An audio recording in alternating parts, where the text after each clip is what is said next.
అందరికీ నమస్కారం. Welcome to Khushi Telugu stories. ఇంకా మన ఛానల్ని సబ్స్క్రైబ్ చేసుకోకుంటే ప్లీజ్ సబ్స్క్రైబ్ చేసుకోండి. నిన్నటి స్టోరీ అయితే కంటిన్యూ చేద్దాం. పవిట వెళ్ళి గౌతమ్ ముఖం మీద పడింది. అడ్డంగా ఉన్న చీర పవిట పక్కకు నెట్టి సిరిని చూశాడు. అంతే, గుండె వేగం పెరిగింది.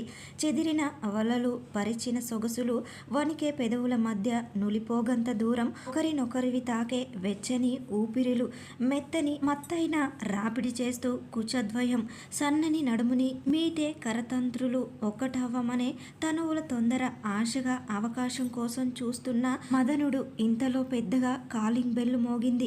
ఇద్దరు లోకంలోకి వచ్చారు. సిగ్గుతో పవిట సరిచేసుకుంటూ లేచింది సిరి. ఓ అడుగు వేసిందో లేదో మళ్ళీ కాలు జారి గౌతమ్ మీద పడింది. ఈసారి అతని చేతులు ఆమెని గట్టిగా కౌగిల్లో బంధించాయి. సారీ, కింద నూనె పడినట్టుంది అంది సిగ్గుతో గౌతమ్ కళ్ళల్లోకి చూస్తూ. అంతా నా అదృష్టం అనుకున్నాడు మనసులో. మళ్ళీ పెద్దగా కంటిన్యూగా మోగుతుంది కాలింగ్ బెల్లు. వినడానికి చాలా చిరాగ్గా ఉంది. ఆ కర్ణ కఠోర శబ్దానికి ఎవరా అని ఇద్దరు హడావిడిగా హాల్లోకి వచ్చారు. అప్పటికే ఇంట్లోకి వచ్చింది ఓ 70 ఏండ్ల ముసలావిడ. వస్తూనే, ఏ అమ్మ కోడలా, నీకెలాగూ మా అవసరం లేదు. మీ ఇంటికొస్తే కనీసం చేతి బరువు కూడా అందుకోవా? అప్పుడే అత్తగారు అయ్యావని టెక్క అంటూ నిష్ఠరంగా మాట్లాడుతుంది ఆవిడ.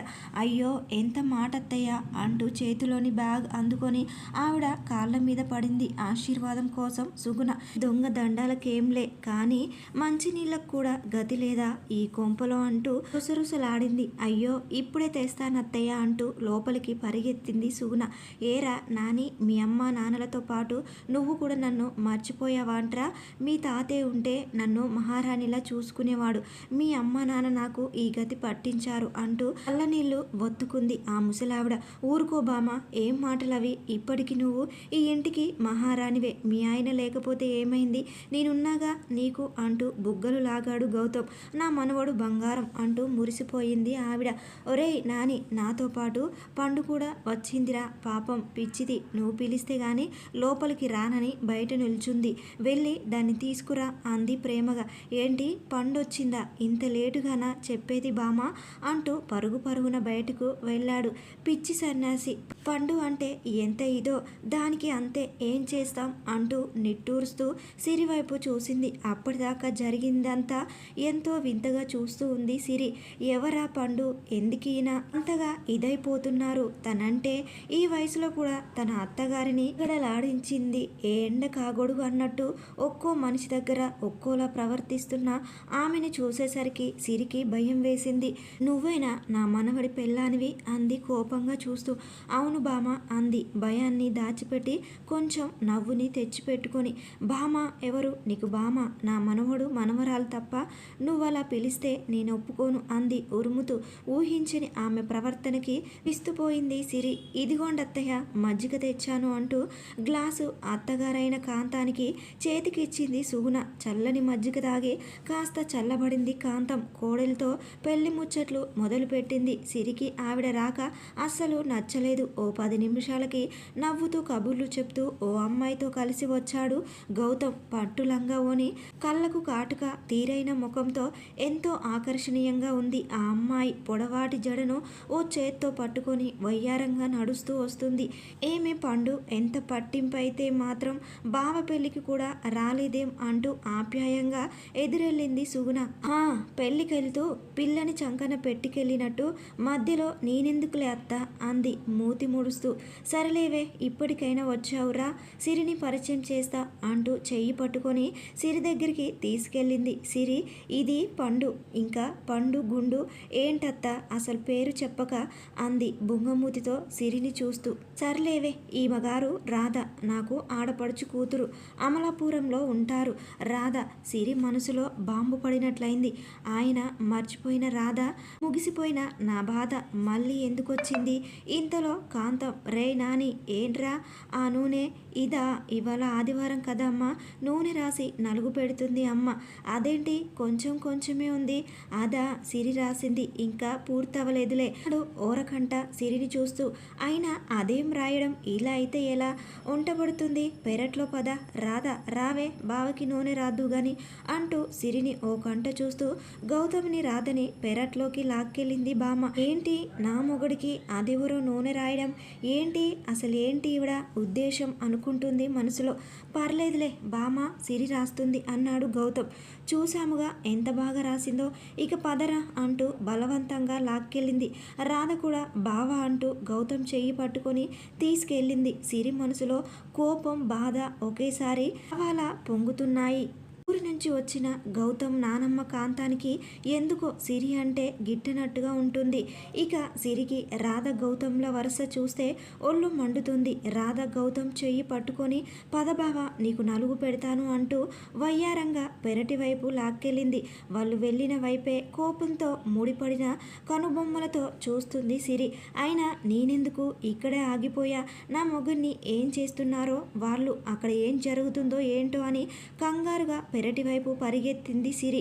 జరుగుతుంది చూసి గుమ్మం దగ్గరే ఆగిపోయింది. గౌతమ్ని ఓ ఎత్తు పీట మీద కూర్చోబెట్టి తలకు నూనె రాస్తుంది బామ. కానీ సిరి చూపంతా రాధ మీదే. రాధ ఓనిని దోపుకొని గౌతమ్ కండలు తిరిగిన భుజాలకు వయ్యారంగా నూనె రాస్తూ కండలు భలే పెంచావు బావా అంటూ ఇంతేసి కళ్ళేసుకొని చూస్తుంది. మధ్య మధ్యలో నవ్వులు. చాలేవే చూసింది, కొరుకు తింటావా ఏంటి నా మనవడిని నవ్వుతూ అంటుంది బామ. గౌతమ్ కూడా వాళ్ళ మాటలకి నవ్వుతూ ఆ నలుగు ప్రోగ్రామ్ని ఎంజాయ్ చేస్తున్నాడు. ఇందాకేమో నూనె గిన్నె వద్దు చికాకు అన్నారు, ఇప్పుడేమో హ్యాపీగా ఎంజాయ్ చేస్తున్నారు, నేనెందుకు ఇక్కడ ఇంకా అని మనసులో అనుకుంటూ జరిగేది చూస్తూ సిరి కంట్లో ఓ కన్నీటి పొర మెరిసింది. ఉక్రోషంతో కళ్ళు ఎర్రబడ్డాయి. ఇక చూడలేక వెళ్ళిపోదామని వెనక్కి తిరిగింది. ఇంతలో సిరి రాకని గమనించిన గౌతమ్ సిరి ఇలా రా అన్నాడు. నిజానికి అక్కడికి వెళ్ళాలని లేకపోయినా పిలిచినాక వెళ్ళకపోతే బాగోదని వెళ్ళింది సిరి. ఏదో కొత్త మనిషిలా దూరంగా మొహమాటంగా నొచ్చుకుంది.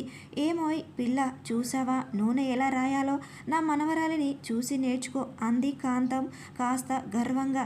ఏంటి వేరే దాని మొగడికి పడిపడి నూనె రాస్తుంది, దీన్ని చూసి ఏం నేర్చుకోవాలి నేను అనుకుంటుంది మనసులో. పైకి మాత్రం ఓ వెటకారపు నవ్వు విసిరింది. నేనింకా స్నానం చేస్తాను బామా, నేను బయటికి వెళ్ళాలి అన్నాడు గౌతమ్. బావా నేను వస్తాను బావా, నువ్వెక్కడికి, అయినా నాకు పనుంది, ప్లీజ్ బావా వద్దనుకో అని వారంగా అడుగుతుంది రాధ. అది కాదు రాధా, నా ఫ్రెండ్ని కలవాలి, నాకు కొంచెం షాపింగ్ ఉంది బావా, అది అయిపోయాక మీ ఫ్రెండ్ను కలువు ప్లీజ్. ఫ్రెండు తర్వాత, ముందు దాన్ని తీసుకెళ్లరా, చానాళ్ళకి వచ్చింది అది అని ఆర్డర్ వేసింది కాంతం. సరే రాధా గంటల్లో రెడీ అవ్వు అనేసి వెళ్ళిపోయాడు. అతని వెంటే బామ కూడా వెళ్ళింది. హే బావా నన్ను షాపింగ్కి తీసుకెళ్తున్నాడు అంటూ అరిచి గెంతులేస్తుంది రాధ సంతోషంతో. వచ్చి గంట కూడా కాలేదు, అప్పుడే నా మొగుడితో షాపింగ్కి తయారైంది. నేను ఉన్న చచ్చి నెలైంది, ఇప్పటి వరకు ఓ షికారు లేదు పాడు లేదు అని మనసులో ఉడుక్కుంటుంది సిరి. అంతలోనే సిరి దగ్గరకొచ్చి అవును నేను నిన్ను అక్క అని పిలవాలా చెల్లి అనాలా, అదేం ప్రశ్న, అది కాదు, వయసులో నీకన్నా ఓ 5 నెలలు చిన్నదాన్ని కాబట్టి నీకు చెల్లెనవుతా, బావతో వరుసలో ఇంకా పరిచయంలో నీకన్నా చాలా సీనియర్ని కాబట్టి అక్కనవుతా. ఇప్పుడు చెప్పు ఏమని పిలవమంటావు, అక్క లేదు చెల్లి లేదు, సిరి అని పిలువు చాలు అంది కొంచెం వెటకారంగా కోపాన్ని దాచిపెడుతూ. అదేంటి అక్క అలా అంటావు, తర్వాతైనా నీకు చెల్లిని అవ్వాల్సిన దాన్నేగా. ఏయ్ ఏంటి అన్నావు, అదే అక్క నువ్వు నాకన్నా పెద్దదానివేగా అదే అంటున్నా అంది కవర్ చేస్తూ. సర్లే అక్క వెళ్తాను, అసలే బావ షాపింగ్కి తీసుకెళ్తానన్నాడు, తొందరగా రెడీ అవ్వాలి, చాలా రోజుల తర్వాత కలిసా బావని, బావకిష్టమైన పసుపు రంగు లంగవోని వేసుకోవాలి అంది కొంచెం సిగ్గుపడుతూ. బాయ్ అక్క అంటూ అంతే వయ్యారంగా నడుస్తుంది. దీని నడక పాడుగాను ఏం తిప్పుతుందో ఆ నడుముని, అక్క అంట దొంగ మొహంది, కిలాడిలా ఉంది, ఏదో ప్లాన్తో వచ్చినట్టుంది ఇక్కడికి. అంతలో రాధ అన్న ఇంకో మాట గుర్తొచ్చింది సిరికి. గుండె ఆగినంత పనైంది. అవును ఈయనకిష్టమైన ఎల్లో ఓని వేసుకుంటుంది కదూ. సిరికి తను ఎల్లో సారీ కట్టుకున్న రాత్రి జరిగిన ఇన్సిడెంట్ గుర్తొచ్చి గుర్తొచ్చింది. బాబోయ్, ఈ దొంగ మొహంది ఎల్లో ఓని కడితే అసలే మా ఆయనకి ఇష్టమైన రంగు. కారులో ఇద్దరు ప్రయాణం. ఈ వగలాడి వయ్యారాలకి అదుపే లేదు. అసలే పస్తులున్న వాణ్ణి బుట్టలో వేసుకుంటుందేమో, అందులోనూ సిగ్గుపడుతుంది. సిగ్గు లేకుండా. అమ్మో, ఈ రాధ ఏదో ప్లాన్లో ఉన్నట్టుంది. నాకు సవితై కూర్చునేలా ఉంది. త్వరగా ఏమైనా చేయాలి అని టెన్షన్తో గోర్లు కొరుకుతుంది సిరి. ఇంతలో రాధ గదిలో నుంచి ఓ పాట వినిపిస్తే అటుగా వెళ్ళి గదిలోకి తొంగి చూసింది సిరి. ఎలా ఎలా ఎలా తెలుపను ఎదలోని ప్రేమను అంటూ పాట పాడుతూ డ్యాన్స్ చేస్తూ స్నానానికి బాత్రూంలోకి వెళ్ళింది రాధ. దొంగ మొహంది నా పాటని కూడా కాపీ కొట్టేసింది. చెప్తా దీని పని అని మెల్లగా లోపలికి వెళ్ళింది. మంచం మీద అద్దాల వర్క్ చేసిన బ్లూ కలర్ లంగా, ఎల్లో కలర్ ఓని ఉన్నాయి. ఇది వేసుకొని నా మొగుడిని బుట్టలో వేసుకుందామనుకున్నావు కదూ, చెప్తా ఉండు అని ఓ ఎర్ర చీమ పట్టిన బెల్లం ముక్కని తెచ్చి ఓని మీద దులిపింది. ఇప్పుడు ఆడు తైతక్కలు అని మనసులో అనుకుంటూ నవ్వుతూ మెల్లగా అక్కడి నుంచి జారుకుంది. ఏం తెలియనట్టు వంటింట్లోకి వెళ్ళి పని చేసుకుంటూ జరగబోయే డ్యాన్స్ ఈవెంట్ తలుచుకొని మనసులోనూ నవ్వుకుంటుంది సిరి. ఇంతలో గౌతమ్ వచ్చి హాల్లో కూర్చుంటూ రాధ ఇంకా అవ్వలేదా, లేట్ అవుతుంది, 10 minutes బావా. అంతలోనే ఆ అంటూ రాధ అరుపులు. అదిగో మొదలైంది తైతక్కలాట అని నవ్వుకుంటుంది సిరి.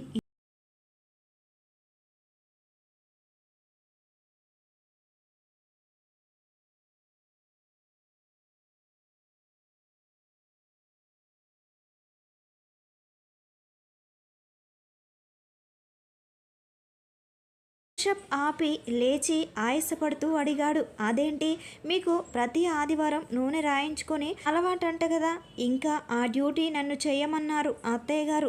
సిరి, నేనేమన్నా చిన్న పిల్లాడినా నూనె రాయించుకోవడానికి అమ్మకి ఎన్నిసార్లు చెప్పినా వినదు. నా వల్ల కాదని చెప్పు అన్నాడు కొంచెం అసహనంగా. వాడు తప్పించుకోవడానికి బోల్డ్ వేషాలేస్తాడు. నువ్వు మాత్రం నేను చెప్పిన పని పూర్తి చేయాల్సిందే అన్న అత్తగారి వార్నింగ్ గుర్తొచ్చింది. వెంటనే ఆచరణలోకి దిగి మొహం మీద నూనె రాసింది. ఏయ్ సిరి, ఏంటిది, నాకు నూనె ఇష్టం లేదు, సారీ, కానీ తప్పదు అంటూ కొంటెగా నవ్వుతూ మళ్ళీ ముక్కు మీద రాసింది. ఏయ్ సిరి, నిన్ను ఉండు, నీకు రాస్తా అంటూ ఆమెను పట్టుకోబోయాడు. వద్దు వద్దు జిడ్డు అంటూ గౌతమ్ చేతికి అందకుండా రూమ్ అంతా పరిగెత్తించింది. అసలే అలసిపోయి ఉన్నాడేమో, ఒక్కసారిగా పిట పట్టుకొని వెనక్కి లాగాడు. అంతే, గిర్రున వచ్చి గౌతమ్ మీద పడింది. ఇద్దరు వెళ్ళి మంచం మీద పడ్డారు. మంచం మీద గౌతమ్, గౌతమ్ మీద సిరి. అవిట వెళ్ళి గౌతమ్ ముఖం మీద పడింది. అడ్డంగా ఉన్న చీరపైట పక్కకు నెట్టి సిరిని చూశాడు. అంతే, గుండె వేగం పెరిగింది. ఇంతటితో 4వ భాగము పూర్తయింది. 5వ భాగంతో మళ్ళీ కలుద్దాం. వీడియోకి లైక్ చేసి సబ్స్క్రైబ్ చేసుకోవడం మర్చిపోకండి.